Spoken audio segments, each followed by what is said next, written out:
श्री रामकृष्ण लीला प्रसंग स्वामी शारदानंद जी द्वारा लिखित पाठ संख्या 153। श्री रामकृष्ण देव का गुरु भाव। कच्चे अहंकार का एकदम नाश होकर विराट तथा पक्के अहंकार के आश्रय में श्री रामकृष्ण देव का दीर्घ काल तक अवस्थान करना तथा उसी स्थिति में उनके अंदर गुरु भाव का प्रकट होना। अतः अवस्थानुसार एक ही व्यक्ति में दीन भाव तथा गुरु भाव का उदय होना असंभव नहीं है। अतः यह स्पष्ट है कि निर्विकल्प समाधि के बाद श्री रामकृष्ण देव के तुच्छ अहं बोध या कच्चे अहं का एकदम लोप हो चुका था और जो अहं ज्ञान उनके अंदर अवशिष्ट था वह अपने को विराट या पक्के अहं के साथ सदा संयुक्त देखा करता था।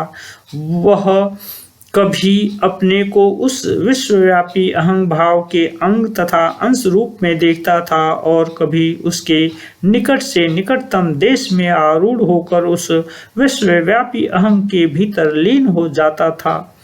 इसी पथ से श्री रामकृष्ण देव सभी लोगों के मन के समस्त भावों को जान जाते थे, क्योंकि उस विराट अहं का आश्रय कर ही जगत में सभी के सब प्रकार के भावों का उदय हो रहा है। श्री रामकृष्ण देव उस विश्वव्यापी अहं का अवलंबन कर निरंतर रह रहे थे। इसलिए विश्व मानव में जो भाव तरंगे उठ रही हैं उनको अनुभव करने तथा समझने की सामर्थ्य उनमें विद्यमान थी। उस उच्च स्थिति में रहते समय श्री रामकृष्ण देव का मैं भगवान का अंश हूँ यह भाव भी क्रमशः लीन हो जाता था तथा विश्वव्यापी या श्री जगन माता का अहम भाव ही उनके भीतर अभिव्यक्त होकर निग्रह अनुग्रह समर्थ रूप से प्रकट होता था।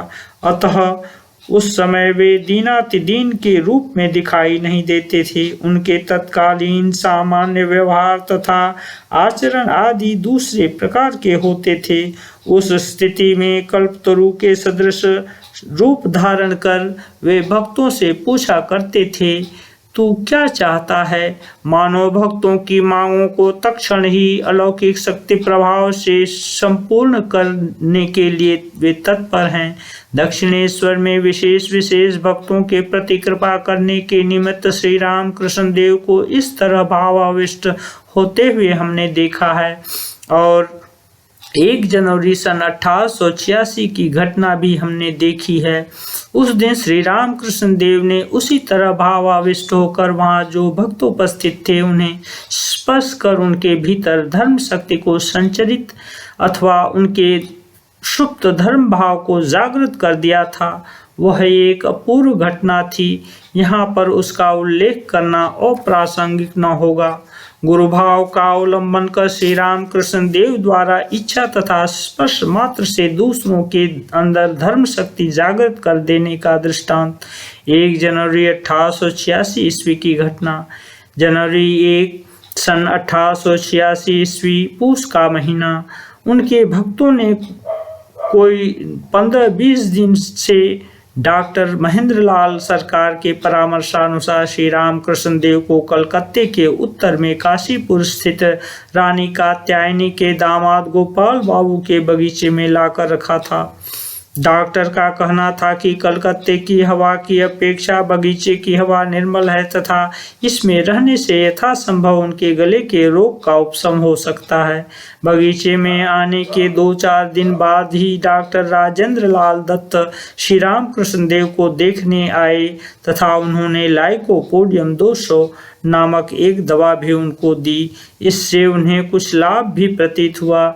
इस बगीचे में आने के बाद से श्री रामकृष्ण देव एक बार भी किसी दिन न तो 2 मंजिले से नीचे उतरे थे और न बगीचे में ही टहलने गए थे। उस दिन उनका शरीर कुछ स्वस्थ था, अतः उन्होंने अपराह्न के समय बगीचे में टहलने की इच्छा प्रकट की। भक्तवृंद विशेष आनंदित हो उठे।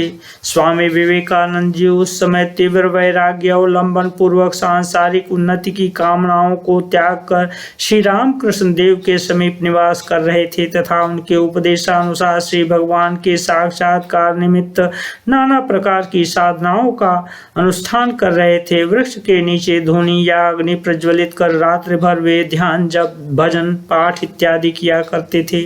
छोटे गोपाल, काली और भी कुछ भक्त आवश्यक द्रव्य आदि जुटाकर इसमें उनकी सहायता करने में तत्पर थे तथा वे स्वयं भी यथासाध्य ध्यान भजन आदि किया करते थे। घर के आवश्यक कार्यों में आबद्ध रहने के कारण गृहस्थ भक्तों के लिए सर्वदा श्री रामकृष्ण देव के समीप रहना संभव नहीं हो पाता था। अतः अपनी सुविधा अनुसार वे आते जाते रहते थे तथा वे लोग निरंतर उनकी सेवा में संलग्न थे तथा जो लोग निरंतर उनकी सेवा में संलग्न थे उनके भोजनादि की व्यवस्था भी वे ही किया करते थे तथा कभी कभी 1-2 दिन वहां रह भी जाते थे।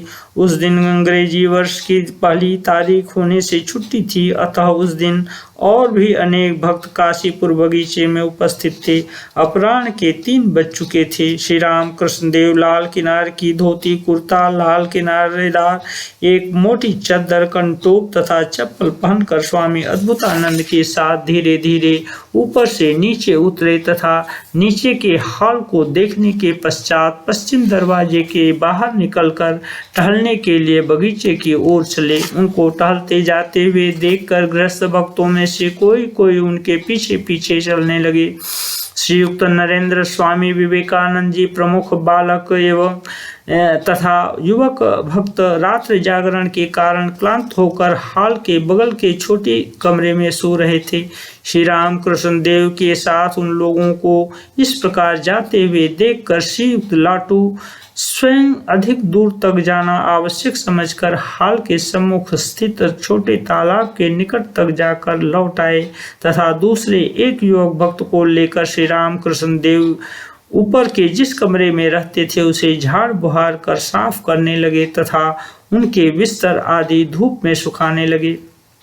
गृहस्थ भक्तों में से श्रीयुक्त गिरीश चंद्र का अनुराग उस समय अत्यंत प्रबल था। किसी समय उनके अद्भुत विश्वास की विशेष प्रशंसा करते हुए श्री राम कृष्ण देव ने अन्य भक्तों से कहा था, गिरीश का 5 चवन्नी 5 आने विश्वास है। कुछ दिन बाद उसकी अवस्था देखकर लोग आश्चर्यचकित हो जाएंगे।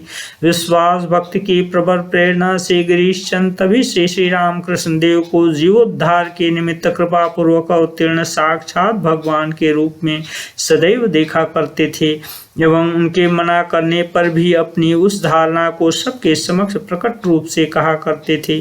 गिरीश चंद्र भी उस दिन बगीचे में उपस्थित थे तथा श्रीयुक्त राम आदि कुछ गृहस्थ भक्तों के साथ एक आम के पेड़ के नीचे बैठकर वार्तालाप कर रहे थे। भक्तों के साथ साथ बगीचे के फाटक की ओर धीरे धीरे आते हुए प्रायः मध्य स्थल पर उपस्थित हो श्री राम कृष्ण देव ने रास्ते के किनारे पर आम के पेड़ की छाया में श्रीयुक्त राम तथा श्रीयुक्त गिरीश चंद्र को देखा तथा गिरीश चंद्र को संबोधित कर कहा, गिरीश, तुमने ऐसा क्या देखा है कि जिससे मेरे संबंध में इस प्रकार की बातें मैं अवतार हूँ इत्यादि सब से कहते फिरते हो। सहसा इस प्रकार पूछे जाने पर भी गिरीश चंद्र का विश्वास विचलित नहीं हुआ। अत्यंत आदर के साथ वहां से रास्ते पर आए और उनके चरणों के समीप घुटने टेक हाथ जोड़ बैठ गए तथा गदगद कंठ से कहने लगे, व्यास, वाल्मीकि आदि महर्षि भी जिनकी महिमा का वर्णन करते करते थक गए, उनके संबंध में मैं पामर और अधिक क्या कह सकता हूँ। गिरीश चंद्र की इस प्रकार अद्भुत विश्वास भरी बात को सुनकर श्री राम कृष्ण देव का सारा शरीर रोमांचित हो उठा एवं मन उच्च भूमि पर आरूढ़ होने के फलस्वरूप वे समाधिस्थ हो गए। उस समय गिरीश चंद्र भी देव भाव से प्रदीप्त उनके मुखमंडल को देखकर परम उल्लास के साथ जोर जोर से जय राम कृष्ण कहते हुए बारंबार उनकी चरण रज लेने लगे। इसी बीच में अर्धबाह्य दशा को प्राप्त कर उपस्थित सभी लोगों की ओर देखते हुए मृदु हास्य के साथ श्री राम कृष्ण देव बोले, तुम लोगों से और क्या कहूँ, तुम सबको चैतन्य प्राप्त हो। भक्त वृंद में से उस अभय वाणी को सुनकर आनंद पूर्वक जय जय ध्वनि करते हुए कोई उन्हें प्रणाम करने लगे, कोई उन पर फूलों की वर्षा करने लगे और कोई आकर उनका चरण स्पर्श करने लगे। चरण स्पर्श कर पहला व्यक्ति ज्यों ही खड़ा हुआ त्यों ही श्री राम कृष्ण देव उसी अर्धबाह्य दशा में उसका वक्षस्थल स्पर्श कर नीचे से ऊपर की तरफ हाथ फेर कर बोले, तुझे चैतन्य प्राप्त हो। इसी प्रकार दूसरे व्यक्ति के प्रणाम कर खड़े होते ही पुनः उन्होंने वैसा ही किया, तीसरे के साथ भी वैसा ही, चौथे के साथ भी वैसा ही।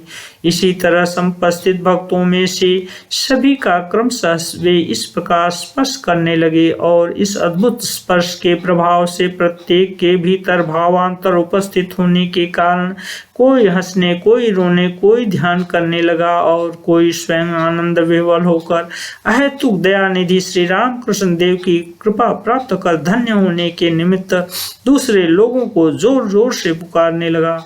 उस चिल्लाहट तथा जय ध्वनि को सुनकर त्यागी भक्तों में से कोई सोए हुए भक्त जाग कर तथा कोई अपने हाथ का काम छोड़कर वहां पर दौड़े हुए आ पहुंचे तथा उन्होंने देखा कि बगीचे के मार्ग पर सब लोग श्री रामकृष्ण देव को घेरे हुए पागल की भांति आचरण कर रहे हैं।